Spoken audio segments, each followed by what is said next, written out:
رز بحليب مكمل دراسته برات البلد، أو خلينا نقول صار يعمل تان وبيدخل على الفرن بعد ما يستوي وبيتحمر.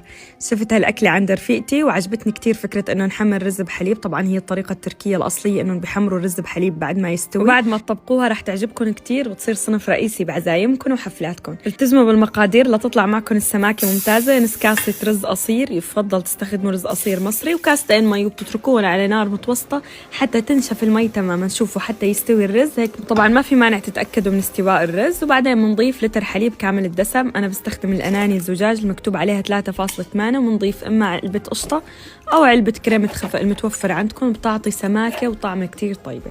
ودوبت على طرف 3 معالق نشا حسب نوع النشا. في أنواع نشا بتشد بسرعة وفي أنواع لا، لكن أنتوا حسب السماكة. أنا استخدمت 3 معالق للتر حليب، دوبتهم على البارد وبعدين حركتهم حتى تماسك عندي الخليط. وآخر خطوة بضيف السكر، تقريبا كاسة. حسيت حلاوته طلعت كتير ممتازة، ممكن تقللوا حسب ما بتحبوا، وشوية ماء زهر على ذوقكم. طبعا الطريقة التركية ما فيها ماء زهر، بس هي من عندي هيك زيادة.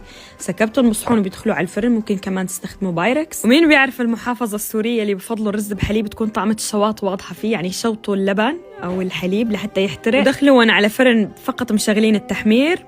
بياخدوا تقريبا ربع ساعة، بيطلع شكلهم بجنن. إذا عجبكم الفيديو ما تنسوني من اللايك، ضروري تجربوا هالوصفة، هي رح تعجبكم. سلام.